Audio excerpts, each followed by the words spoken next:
Aujourd'hui, quand on parle de formation, on parle forcément de moyens pédagogiques et avec l'arrivée de l'intelligence artificielle, ce sujet devient encore plus complexe. Dans cette vidéo, je vais vous présenter le principe de cette chaîne et site internet, créer parcours pédagogique avec l'IA.com et comment je peux vous aider avec mon retour d'expérience à concevoir des programmes de formation pour vos stagiaires. Je vais vous expliquer dans cette vidéo globalement ce que sont les moyens pédagogiques et pourquoi il est désormais incontournable de les associer avec les nouveaux outils IA. Et c'est véritablement dans cet esprit-là que j'ai créé cette chaîne et site internet.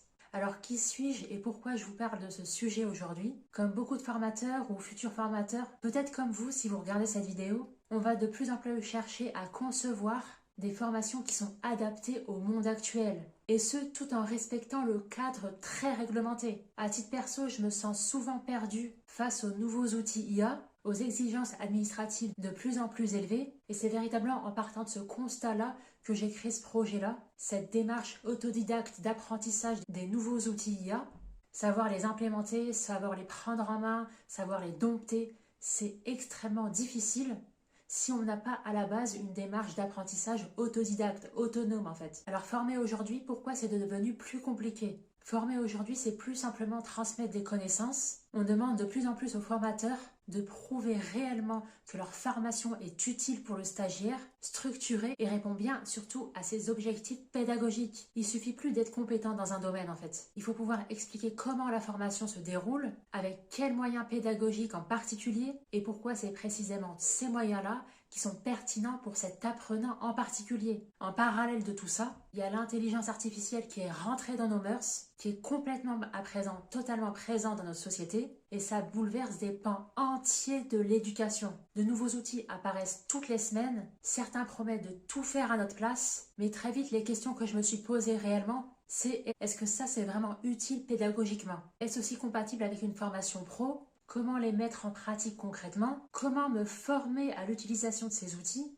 Donc en ce moment, on entend souvent parler de plateformes, d'outils, de logiciels, mais les moyens pédagogiques, c'est pas ça seulement. Les moyens pédagogiques, en fait, ça va regrouper tout ce qui aide les apprenants à apprendre de façon personnalisée et concrète. Donc ça va être tout ce qui est support de cours, exercices pratiques, mise en situation, échange avec le formateur ou avec à l'appui des outils numériques, que ce soit avec ou sans IA. Et l'essentiel, en fait, c'est pas d'en utiliser le maximum, c'est qu'ils aient une utilité précise en fonction de l'objectif professionnel du stagiaire. Et justement, parenthèse ici, dans le cadre très précis de la formation pro, ces moyens pédagogiques mobilisés sont très regardés parce qu'ils vont vraiment être déterminants dans le parcours d'apprentissage du stagiaire. Ils vous permettront de montrer que cette formation est effectivement réelle, mais également cohérente, utile et structurée pour l'apprenant. Donc des moyens flous, même avec l'aide des outils IA, s'ils sont mal expliqués ou trop généralistes, ils pourront réellement fragiliser votre dossier de formation. À l'inverse des moyens plus simples,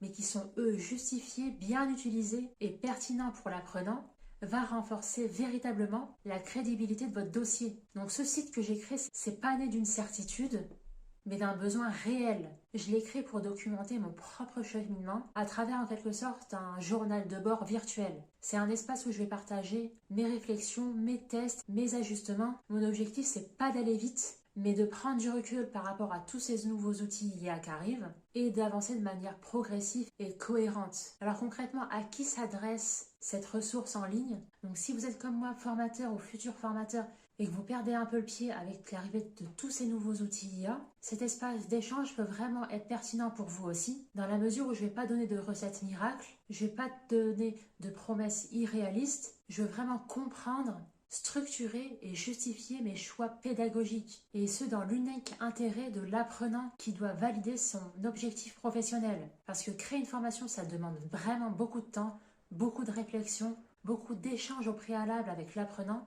Ça ne s'improvise pas, ça se travaille et les nouveaux moyens pédagogiques sont vraiment au cœur de cette transformation. L'IA vient en soutien et non en remplacement. Donc si vous vous posez les mêmes questions que moi, si vous voulez prendre le taureau par les cornes, au lieu d'attendre que le train passe, je vous propose de me rejoindre dans cette réflexion. Si mon contenu vous intéresse, je vous propose également de prendre 2 minutes, 120 secondes pour définir dès maintenant et à tête reposée vos priorités actuelles. C'est une série de questions en fait que je me suis moi-même posées, que j'ai mis en forme pour vous les partager et ça me permettra tout simplement de voir si on rencontre les mêmes difficultés et surtout de savoir s'il sera pertinent pour moi de vous partager les outils IA sur lesquels je me forme de façon autodidacte et qui peuvent m'aider à concevoir ces fameux parcours pédagogiques optimisés et personnalisés. Et pour vous remercier de votre temps, si vous êtes dans le cas où vous êtes futur formateur, vous allez dispenser votre première formation pro et pour ce faire, vous devez déposer une demande pour obtenir votre NDA, donc numéro de déclaration d'activité. J'offre en fait mon e-book